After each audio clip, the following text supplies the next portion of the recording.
कस्तूरी कुंडल बसे मिर्ग ढूंढे बन माही। ऐसे घटी घटी राम है दुनिया देखत नाही। कस्तूरी मिर्ग के नाभि में ही रहता है। जब पवन चलता है तो उस कस्तूरी की सुगंध वायुमंडल में फैल जाता है। उस कस्तूरी के सुगंध को पाने के लिए मिर्ग अब उस दिशा में दौड़ने लगता है। वह दौड़ते दौड़ते थक जाता है, लेकिन वह कस्तूरी को पाता नहीं, क्योंकि उसे पता ही नहीं होता है कि कस्तूरी तो उसके नाभि में ही है।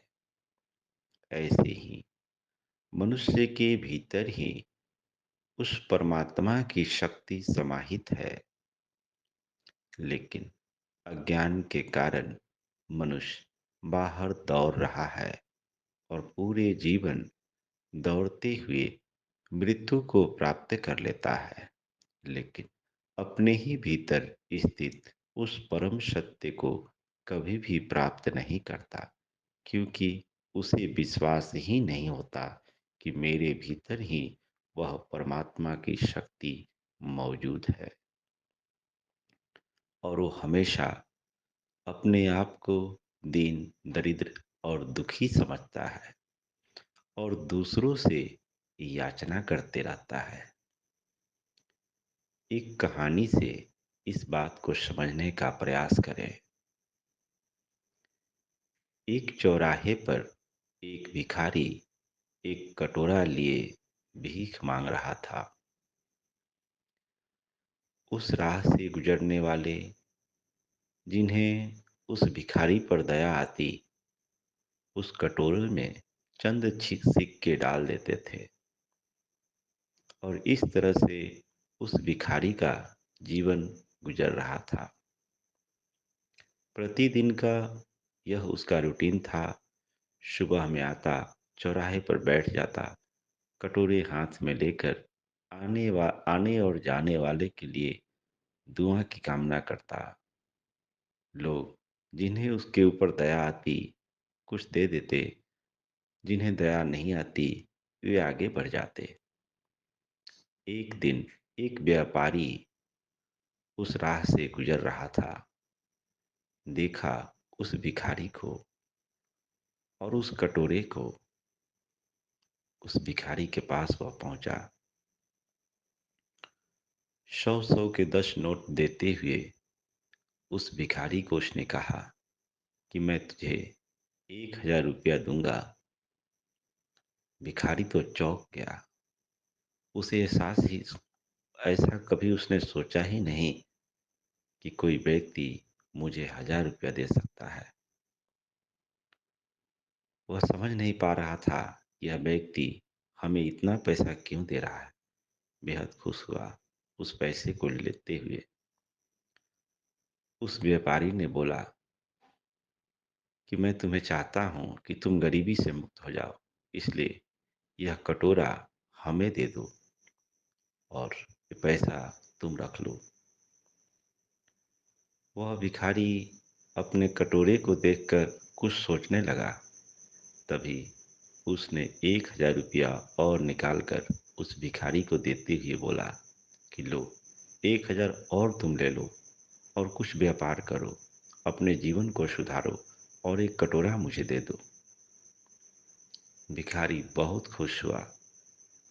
आज तक इतने पैसे उसने देखे नहीं थे। उसने उस कटोरा को उस व्यापारी को दे दिया। व्यापारी उस कटोरों को लेकर बड़े ही तेजी से वहां से निकल गया।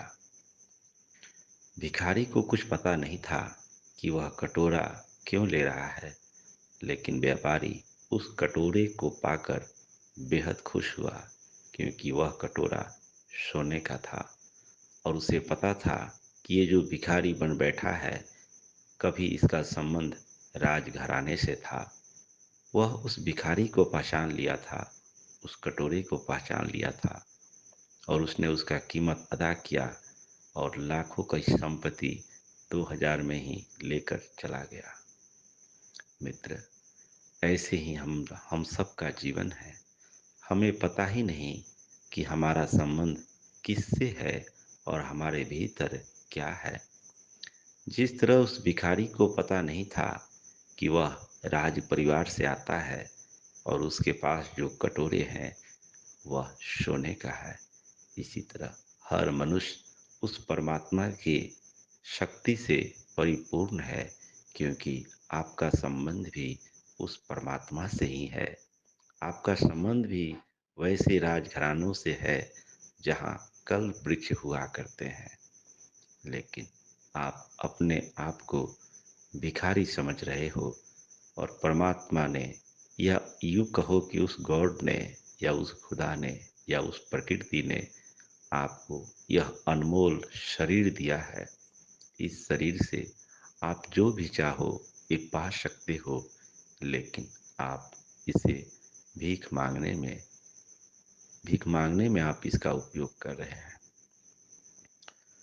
तो वास्तव में कस्तूरी तो हमारे भीतर ही है, लेकिन हम दर दर ठोकर खा रहे हैं और दूसरों से भीख मांग रहे हैं।